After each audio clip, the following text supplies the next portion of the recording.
Well, it has been an interesting weekend in Colorado sports as the Broncos lose this afternoon to the Los Angeles Chargers. Your final score 23-16. Chargers got out to a hot start. Broncos did a good job of rallying late, but too little, too late as their 3-game win streak is snapped and the Chargers get themselves a W out of the bye. We'll break it all down on a special crossover episode of your Locked On Broncos and Locked On Chargers postcast with my guy Pete Fox. Let's get into it. You are Locked On Broncos postcast, powered by Mile High Sports, part of Locked On Sports Denver, on the Locked On Podcast Network. Your team every day. What is up, everybody out there in Denver, in the Mile High City, and of course in the greater Los Angeles area? Welcome on into a special-ish episode of your Locked On postcast crossover, doing a little Denver Broncos, Los Angeles Chargers. And for those of you that are subscribed on the Locked On Los Angeles YouTube page and the Locked On Denver Sports YouTube page, you probably recognize Pete and myself from the Rockies and Dodgers postcast. We did a few crossover episodes throughout the course of the season. But switching gears to football here as the Los Angeles Chargers snapping the Denver Broncos 3-game winning streak. As I mentioned, a 23-16 victory for the Chargers, who are now 3-2 on the season. The Broncos fall to 3-3. And today's episode of your Locked On Sports crossover is brought to you by Prize Picks. Go to prizepicks.com/LockedOnNFL and use code all lowercase LockedOnNFL to win $50 instantly when you play $5. Pete, what's up, my man? How you doing? I'm good. That felt good for the Chargers. Kind of an interesting game plan for them. I have to ask you right out of the gate, what happened to the Broncos? Was that the Chargers just a little too powerful, or were they not expecting the air assault early in the game from Justin Herbert that they got? I definitely think the latter is definitely true. We know that the Chargers are a run-first type of team, I would say, under Jim Harbaugh with Dobbins and Gus Edwards in the backfield and whatnot. But I also think last week's win for the Broncos against the Raiders was just a little bit of fool's gold. You know, the Raiders are not a very good football team. The Broncos ran up the score. And really, you know, I don't want to get too deep into the minutia with this, but, you know, they sneaked past Tampa Bay 2 weeks ago. They probably should have lost to the Jets. So it felt like this was a little bit of regression to the mean for the Broncos. But you know what else I don't understand, Pete? It feels like in the NFL, maybe or even just football in general, these offenses could be sleepwalking, right? For the whole game, first 3 quarters. And then out of nowhere, they'll just run up the score, start scoring points. No points for the Broncos through the first 3 quarters of this game. And then all of a sudden, the blink of an eye, 16 points. I don't really understand how that happens. But at the end of the day, your Chargers, or the Los Angeles Chargers, hold on. Yeah, I was really surprised. 10 of 11 were the first plays in the air for Justin Herbert. He hasn't done that in 3 games, let alone in 1 game. So his first 10 of 11 were pass plays. And then, you know, at the end of the day, J.K. Dobbins did have a very nice game running the ball, a career high with carries, with 25 carries, 96 yards, and a touchdown. So in the end, it kind of all worked out. The Chargers did a nice job of spreading it out and evening the touches and carries and so forth. But I think ultimately the defense is what won this game for the Chargers in the first half. The fact that they held Bo Nix to 3 of 10 on 24 yards, 3 of 10 on 22 yards rather in the first half was really too big a hill to climb in the second half for the Broncos. Yeah, no, absolutely. And, you know, Bo Nix, the jury is still totally out on him here locally in Denver. Like, he's had some good moments. That touchdown pass to Cortland Sutton was sick. Absolutely sick. I would not have been surprised if they overturned it. It looked like maybe there was a little bit of a bobble there at the end. But, you know, he does. I don't know if you caught this last week. Him and Sean Payton in the win against the Raiders, like, they were kind of jawing at each other on the sideline. And Sean Payton said he's got a little Ferris Bueller in him still. Bueller, Bueller with kind of like that deer in the headlights type of look. And I think you saw that again today, except for the fourth quarter where, he was able to make some savvy passes. Cortland Sutton helped him out, but there's a lot of issues with the Broncos. And for the Chargers fans out there that maybe don't know a ton about the Broncos or, just don't understand the lore or the depth of them, that Russell Wilson contract is still killing them on the cap. I mean, they've got Cortland Sutton as wide receiver 1, and then it's just a bunch of guys. I mean, you've got Devon Vele, you've got Troy Franklin, who's a rookie. You have Josh Reynolds, who didn't play in this game. But at the end of the day, like, the Broncos are having to do a lot with they're having to do the most with not a lot of talent, if that makes sense. But still no excuse. This is a team that was on a 3-game win streak. I absolutely hated that 2-point conversion call that the Broncos tried to run after they scored the touchdown there late. Option type of run to Marvin Mims, who is not exactly the one guy that I would want to lower the shoulder and try to force his way into the end zone, but so it goes. But I think you got to give credit where credit is due. Justin Herbert and company put pressure on this Denver defense early. I will say as well, Pete, losing Patrick Surtain early in this game for the Broncos made a huge, huge impact. Yeah, that was a big deal without a doubt. But that tackle from Denzel Perriman on that 2-point conversion, that dude closed quickly. I was like, that receiver is going to get around the edge. But the announcers brought up the point that he's not used to putting his foot in the ground and hanging a left turn like that. Yep. So he kind of had to round it off the way a receiver would. And Denzel Perriman closed quickly, just out of nowhere, and dragged him down in a hurry. That was just a sweet tackle. Very clutch for him at a very big time of that game. I still think the Chargers win it, even if they get that 2-point conversion in, but it did get interesting. And this is what happens. You mentioned it just now. Why do defenses get so soft when they get a big lead? I don't understand. Keep playing football. Are you tired? Game's not over yet. What's up with the soft coverage? It's the prevent defense just prevents you from winning. So the fact the Chargers held on and still won this game was nice to see, but you leave this game thinking we probably should have won it a little bit more comfortably and not been so concerned about what was going on in the fourth quarter. We could have just coasted for the entire game, really, or the entire second half, but something with the play calling there. I mean, maybe I don't know as much about football as I think I do. I just don't understand why defensive coordinators do that. Why they have to effectuate the game. By the way, who said that? Was it Jason Cordy or was it Tiki Barber? Did you hear that? Yeah, I went back and watched it. He said the way they are effectuating the game. And I'm like, wait, did he say effectuating?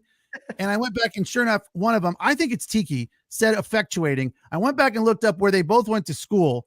They both went to very academic schools, the University of Virginia and Rutgers. So neither one, and one of them, I think it was Tiki Barber, has something about he went on a academic scholarship, and I think Jason Cordy went to law school. McCordy, rather. Neither one of them should be making up words, although I kind of like effectuating. It does cover a wide variety of things. Yeah, it was definitely kind of a blanket statement there. I think it was also Tiki who says he doesn't know who the Beatles are at one point throughout the course of the broadcast. And I was like, what? Like, I'm much younger than Tiki Barber, and I sure as heck know who the Beatles are. So, it was just an interesting game, at least from the start. It felt like, like I said earlier, when the Broncos lose Patrick Surtain, who in my opinion, it's him and Sauce Gardner is probably the top 2 quarterbacks in the NFL. Patrick Surtain is a gamer. I think that's also part of the reason why you saw Justin Herbert be able to kind of light it up with the passing game. Although his stat line wasn't exactly like, he didn't throw for over 300 passing yards today. Herbert, 21 for 34, 237 passing yards, a touchdown, no interceptions. So he started early, but then to your point, the running game was really just the bread and butter today for the Los Angeles Chargers. But, whichever way you slice it, at least from the Broncos perspective, man, is I thought the defense did a good job even after losing Patrick Surtain, or a serviceable job, or rather. It's just a joke with how bad their offense is at times. And I've got to give credit where credit is due. The Chargers defense is stout. There's a reason why this total before the game was, I believe, 35.5 or something like that. These are 2 really high octane defensive teams. But at the end of the day, man, the Broncos' inability to generate any sort of offense until the defense starts playing soft coverage at the end of the game is a problem. Yeah, and that's without Joey Bosa and Asante Samuel Jr. So I think I was like, wait, is Joey Bosa out of this game? Because it doesn't feel like it, right? There was no real noticeable difference, really. I mean, I felt like they got after the quarterback nice enough. I mean, Bo Nix did a very nice job of scrambling out of tough situations, tight situations, and making something out of nothing quite a few times. But ultimately, it didn't feel like they missed Joey Bosa all that much. That being said, obviously, if he's on the other end, it makes life a whole lot more difficult and a whole lot easier for the Chargers. But not having Asante Samuel Jr. was something, again, that didn't feel like they missed him all that much. And I thought the corners did a really, really good job until the fourth quarter when they started playing soft. Yeah, no, I completely agree with you. So why don't we hit our first break? When we come back, let's continue along with the conversation. I want to dive into the dynamic of the quarterbacks here a little bit more, because even with Justin Herbert on a hobbled leg, you can see the difference in talent and composition of a guy like Justin Herbert and a guy like Bo Nix. So we'll hit a quick break. We'll come back and do just that right here on your Locked On NFL crossover, Locked On Broncos postcast, Locked On Chargers postcast. AP and Pete Fox back in just a few minutes. Stick with us, folks. Well, let me tell you this. Time is most precious. It is a very precious commodity, so don't waste it scrolling through mind-numbing content for hours and hours. How can you spend it wisely to improve yourself? History, economics, the great works of literature, the meaning of the U.S. Constitution. Did you study these things in school? Probably not. I did. Even if you did, maybe it's time for a refresher. That's fair.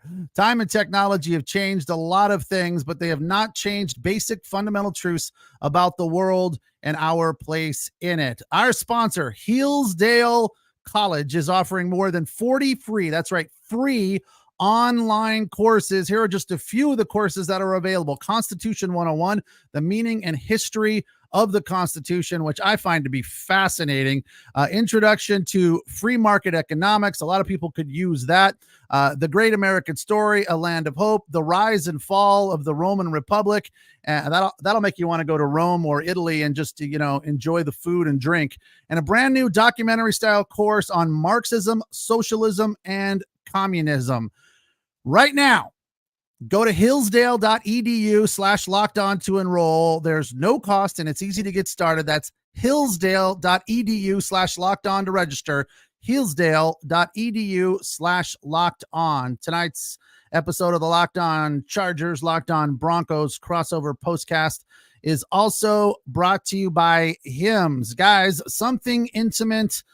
Sometimes intimate moments happen very spontaneously. We always want to be ready so we can perform in the bedroom. Hims provides access to treatment that can help you stay hard and last longer, giving you that boost of confidence so you can be ready whenever the mood strikes. Hims is changing men's healthcare by providing you with access to affordable sexual health treatments from the comfort of your home, sitting right there on your couch. Hims provides access to a range of doctor-trusted ED treatments like chewable hard mints and Viagra and Cialis and their generics for up to 90% cheaper. Start your free online visit today at hims.com/lockedon. That's HIMS.com/lockedon for your personalized ED treatment options. HIMS.com/lockedon. The products mentioned are chewable compound products, which are not approved by verified safety or effectiveness by the FDA. Prescriptions require an online consultation with a healthcare provider who will determine if appropriate. Restrictions apply. See website for details and important safety information. Subscription required. Price varies based on product and subscription plan.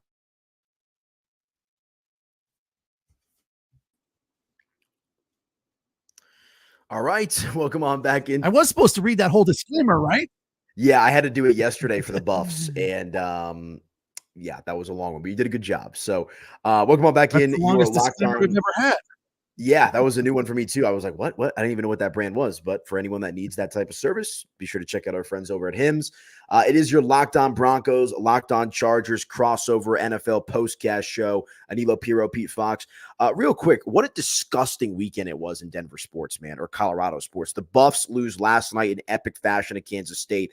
Broncos lay an egg today. The Avalanche don't look like they have a goaltender. And so it is just it's been a rough weekend for the Colorado sports fan. But at least out there in Los Angeles, right? You got the Dodgers getting ready to play the Mets tonight. Chargers got a good win. Yeah. I don't know if the Rams played today, to be honest with you, but things are looking up in LA.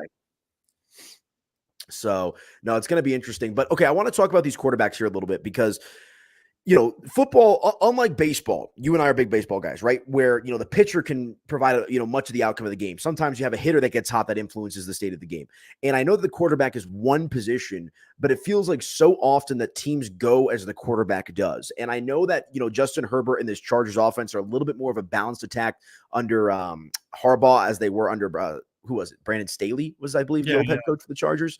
But still, at the end of the day, the reason I bring that up is you see what a competent quarterback can do for a team. It opens up a lot of different options for the Chargers. And when the Broncos have, two kind of mediocre running backs, a mediocre wide receiver room, these are the results you're going to get. Yeah, look, today was without a doubt the biggest air attack day for Justin Herbert. 21 of 34, one touchdown, 237 yards, average of 7 per throw. And that's not something that we've seen from them. He's capable of it, but you're right. He's still a little banged up. But another thing, today he probably looked better than he's looked in the last couple of weeks coming off the bye last week. So he's definitely on his way to getting more healthy. And the fact that they let him throw the ball early in the game and said, all right, let's do it. Let's roll it out there. We know you're capable of it.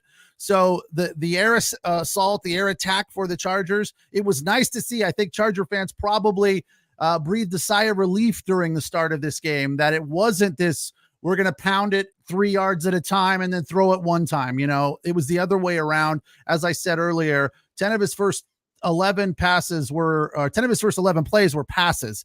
And that's not something that the Charger fans are used to. And the fact is that there are a handful of receivers out there that are new to the Charger roster and they're new to Justin Herbert. So these guys have to get more familiar with each other. And the only way to do that is to throw the ball to them.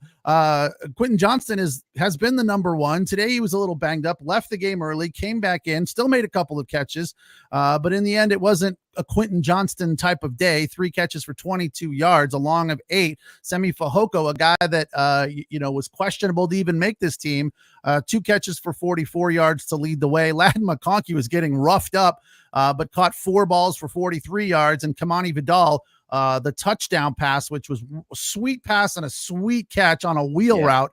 That was a very well executed play. And all of that are things that we know Justin Herbert is capable of, but we just haven't seen a whole lot of it up until now. So it was nice to see for sure. Yeah. And the Chargers have some talent, and you mentioned that there's maybe a little bit more of unknown guys, but Harbaugh is a great coach, back with his time in San Francisco, great coach, getting them a Super Bowl, goes to Michigan, wins a national championship. So it doesn't surprise me because that's been the common theme with the Chargers. I feel like for the last 4 or 5 years is they have a lot of talent. It's just a matter of not falling short. And I'm not going to lie, Pete, when I saw the Broncos score that touchdown before the 2-point conversion, part of me was like, well, this is the Chargers. This is a team that is notorious for, blowing these games late. But again, they put their foot down when they needed to. I hated that 2-point conversion call from the Broncos. They almost got an onside kick there at the end of the game. But at the end of the day, man, the cream rises to the top, and the Chargers were able to just take care of business. And as I was talking about with the Broncos rushing attack, man, it's a joke, Let's see here. Javonte Williams, who's now 1 year fully removed from an ACL injury, 6 carries for 23 yards. Audric Estime in his first game of the season, 2 carries for 13 yards. Jaleel McLaughlin, 3 carries for 8 yards. I mean, the Broncos' leading rusher today, for goodness sake, was Bo Nix, the quarterback, who had 6 carries for 61 yards. I mean, that's just not going to win you any games. You need to have a balanced attack, especially with a rookie quarterback. I cannot understate that enough. Bo Nix at times looks like a little bit of the deer in the headlights out there. We've seen Jaden Daniels put it together. We've seen Caleb Williams put it together, but Bo Nix still looks a little bit lost out there. And I'm sure all of that, those issues and those problems tend to compound when, you have an inability to establish the run. Now, the Broncos wide receivers, I think, did a decent job today. Devon Vele leading the way, 4 receptions for 78 yards. Cortland Sutton, 4 receptions for 53 yards and a touchdown. And a rookie out of Oregon, Bo Nix's former teammate and current teammate, Troy Franklin, 2 receptions for 31 yards and a touchdown. So, they were able to find some receivers across the board. But again, too little, too late. They were shut out for 3 quarters in this game with no Bosa, who's one of the ultimate disruptors at the pass rusher position in the NFL. So it was a disappointing outcome for the Broncos today, man. I'm curious. I got Sean Payton and Bo Nix on my TV after we finish up here. I'm curious as to what they have to say. But, the other thing that I'll say about Sean Payton, this is not Drew Brees. Sean Payton thinks that he is the smartest person in the room. He knows how to outcoach and outmaneuver everybody, but he doesn't sometimes know how to coach to the level of talent that he has. I feel like the Broncos' game plans are a little erratic. He abandons the run early, and I just think, unlike the Chargers, the Broncos lack a little bit of balance on the offensive side of the ball. Yeah, I think the Chargers did a nice job of, bottling up the run for sure, but I agree. It didn't feel like the Broncos were committed to it, and look, it's basic football. The run sets up the ability to throw.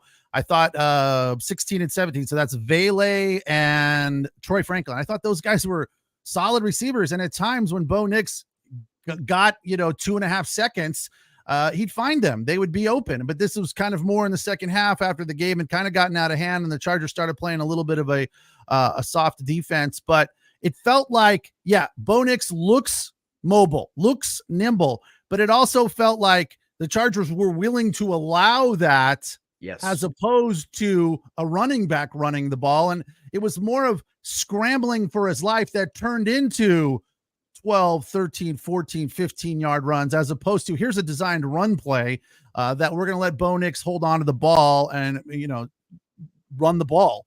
But it at times just felt like scrambling for his life, and the Chargers were like, that's fine. We know you're not going to bust one off for a touchdown for 30 or 40 yards. We'll give you the 13 or 14 or 15.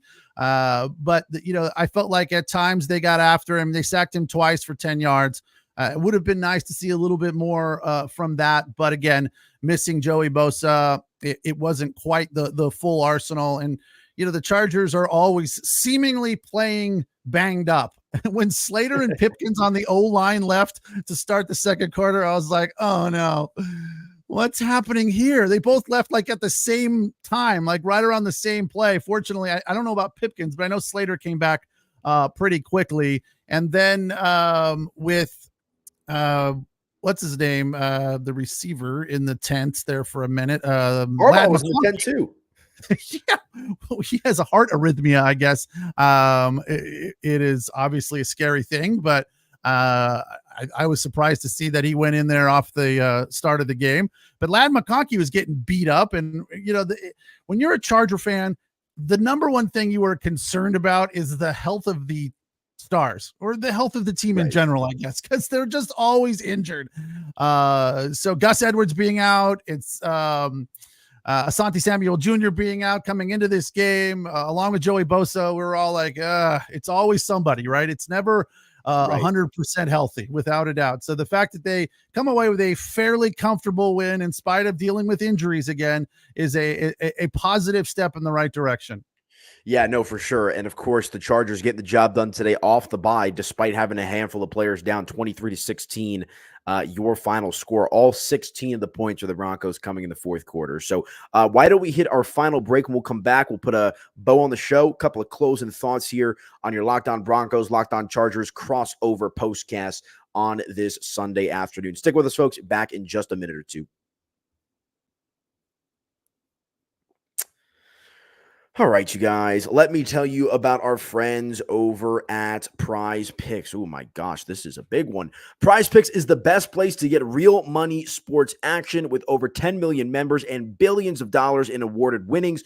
Prize Picks has made the daily fantasy sports accessible to all. You just pick more or less on at least two players for a shot to win up to 100 times your cash. Run your game all season long at Prize Picks. And guys, let me tell you about some of the awesome features on Prize Picks. Prize Picks is the best way to get action on sports in over 30 states, including California, Florida, Georgia, and Texas. For all of you Chargers fans out there, Prize Picks is the only real money daily fantasy platform with an injury insurance policy. So your lineups stay in play even if one of your players gets injured. If your player leaves in the first half and does not return, Prize Picks keeps your lineup live. Prize Picks is the best place to get real money sports action. Join over 10 million users and sign sign up today. Plus, Prize Picks puts its members first, so all withdrawals are fast, safe, and secure. When my picks hit, I can get my money in as quick as 15 minutes. Sign up today and get $50 instantly when you play $5. You don't even need to win to receive the $50 bonus. It's guaranteed. Prize Picks also offers weekly promotions that can lead to big payouts like Taco Tuesday. Each Tuesday, Prize Picks discount select player projections up to 25% to provide even more value to your lineup, guys. Be sure to check out our friends over at Prize Picks. It's an absolute no-brainer, especially for you folks out there in California. You can download the Prize Picks app today, use code LOCKEDONNFL, and get $50 instantly when you play $5. Again, use that promo code LOCKEDONNFL and get $50 instantly when you play $5. Only on Prize Picks. Prize Picks, run your game.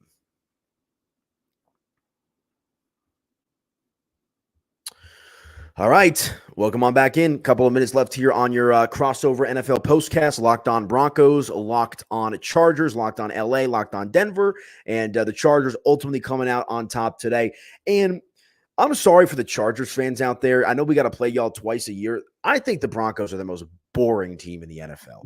I mean, I'm not even gonna lie. I had to run a radio remote this morning for a Broncos pregame show downtown, and I got home and I was out late last night because I didn't get home till about 1:30 from the CU game because they started that at 8:15 local time, and it was like a 4-hour game. And I was sitting there like I was pretty amped up in the first quarter, like okay, and then it's like Chargers up, no points for the Broncos, no points for the Broncos. And I'm not gonna lie, I didn't fall asleep, but in the middle of the second quarter, I was kind of like, hello, McFly, like, can something happen? Can the Broncos do something? And, Cortland Sutton had that one reception that was ultimately called back on a flag. So my condolences to the Charger fan out there because the Broncos is a product, even on that 3-game win streak with the Raiders game being the exception, they are boring. Well, the Chargers coming off a couple of losses in games where, they weren't blown out. They were in there, 2 weeks ago, rather, that loss to the Chiefs. A lot of the fans in the comments were excited that they didn't get blown out. Hey, we almost won. We had a shot to beat the Chiefs. So that was a positive step for Charger fans that they didn't get smacked by the Chiefs. The Steelers game in Pittsburgh, 20-10. That wasn't pretty. The Steelers are not a good team. They're okay. They're good. I should say they're not a great team. They're not awesome. They're okay. They're pretty good. They won today. But the Chargers were not really in that game. They got out physical. They got pushed around by the Steelers. So I think Charger fans coming off a couple of losses are thrilled about a 23-16 win that they shut out the Broncos for the first half and didn't allow a punt to the second half. So the fact was everything was going very well, and they turned 2 turnovers into 10 points. That's another positive stat. So there was a lot of positivity. And the other thing about the performance from Justin Herbert that I liked, that I saw, obviously this has a lot to do with play calling, but the fact that he executed these plays was positive and exciting, is that they weren't just little dump offs or little out routes. I mean, they were moving the ball down the field. They haven't really stretched the field with any sort of regularity this season, but today was probably the closest we've seen to stretching the field, go routes, getting down the field, passing the ball. And that was really nice to see. So all in all, a win is a win is a win in the NFL, right? You put that W in the left-hand column and move on to next week where they face the Cardinals on Monday night. Another winnable game for the Chargers. Yeah, for sure. And, obviously we've all got the Chiefs to deal with in the division, but I'm sure the expectation is when you get a guy like Jim Harbaugh, you have a quarterback like Justin Herbert, and you have a defense as you do, you expect to compete. And you mentioned that loss against the Pittsburgh Steelers was a tough one, but a good bounce back win, I would say, for the Chargers. And the depressing part of this for the Broncos is they now turn around and play on Thursday night against the Sean Payton's former team, the New Orleans Saints. And so, like, a lot of the chatter here locally leading up to this game as well, can you steal this win? The Broncos were the 3-point underdog in this one, obviously not covering the spread. But it felt like if you could beat the Chargers and extend your winning streak to 4 games, you're going to turn around and face a rookie quarterback in Spencer Rattler in New Orleans in a spot where Sean Payton's going to want to kind of, rub his foot in it, with his former organization in the New Orleans Saints. So they're going to have to get right back after it. They're going to have to digest this tape rather quickly, and then they'll be back on the field in, less than a week's time here. So I'm curious to see how the Broncos respond. But yeah, I think I agree with you, Pete. It was a good win for the Chargers, regardless of the injuries. And not that their schedule gets any softer. Let's see if I can pull this up real quick. You guys got the Cardinals, and then you guys also play the Saints after that, followed by the Browns. So I take my word, and the Titans. I mean, those are 4 winnable games in a row, I would say, for this Chargers team, especially if they can continue to get healthy and do what they got to do, as opposed to the Broncos here. It's so weird. Like, we go back and forth. They start the season 0-2. Everybody's mad and angry and screaming at the sky. And they go on this 3-game win streak. And it's like, wait, can they make the playoffs? Can they do this? Can they do that? And now it's like, after today, it's right back to square one. So we'll have to see how it shakes out. But yeah, Broncos coming up here on Thursday night. But a couple of final takeaways from this game. Javonte Williams with the fumble for the Broncos. He had managed to string together a couple of decent games in a row on that win streak. But today, as I mentioned, 6 carries for 23 yards with the fumble. That's just not going to get you anywhere. They're devoid of talent at wide receiver. And look, the jury is still completely out on Bo Nix, but he's kind of looking like the same guy through all 5 games they've played so far this season. So we'll have to see how they can improve, but a disappointing outcome to say the least. 2 milestones or 2 nominees for players of the game for the Chargers. First of all, J.K. Dobbins with a career high in carries at 25, good for 96 yards. He had it up to 99 and then got dropped for a loss, so finished the day with 96. And Dicker the kicker, this is a fantastic stat. I'm just always blown away when I hear Dicker the kicker stats. He is 53 of 53, perfect on his career from inside 50 yards. 3 of 3 today. So a big part of this win was 3 field goals from Dicker the kicker. Yeah, that is going to win you some games when you have some good clutch field goal kicking as well. And we'll do it again, later on in the season. Obviously, these guys will clash again at one point. That is the beauty of the conference or the divisional play. So, Pete, I like doing the baseball stuff as well, but happy that we get to do the football stuff throughout the course of the season a couple of times. So, and I think we'll be doing some basketball as well. I do the Locked On Nuggets, and we'll have some fun with that. And Lord knows Denver sports needs Nikola Jokic. 2 weeks away, dude. Can you believe that? 2 I weeks can't. away. Yeah, I had a watch party this week for the Avalanche first game of the season, and I was like, it's hockey season? And I was like, wait, that means it's also basketball season. It's all crazy. Yeah. So, all right, my man, before we get out of here, any closing thoughts you want to leave out there before we end the show? Well, I can't help but notice your hat, but go Dodgers. Hey, I texted you as soon as the Dodgers were, or maybe it was yesterday morning, and I said, I do the Locked On Rockies postcast. That's my job, but my heart is with the Mets.